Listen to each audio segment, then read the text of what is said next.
In this video, we're going to show you how you can get and enable voice chat in Roblox. If this video helps you out, don't forget to like the video and subscribe. With voice chat, you can communicate with others directly in Roblox experiences, and here's how you can enable it. Go ahead and tap on the settings icon in the top right corner, and then go ahead and scroll down until you find settings.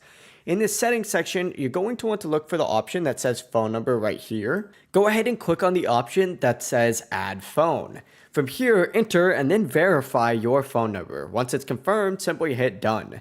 Now, go to the privacy and content restrictions tab just like so, and look for the section that says communication. Open it up, and then here you're going to want to look for the option that does say voice chat. Click on this. It should be available once you actually link that phone number. Essentially, go ahead and toggle this on, and then you'll be good to go. Now, in game itself, you might have to unmute yourself. You can do that by just hitting the pause button and then finding yourself and hitting unmute. But yeah, just like that, you are now set up to use voice chat here in Roblox. If you have any questions, let us know down in the comments below, and remember to like and subscribe.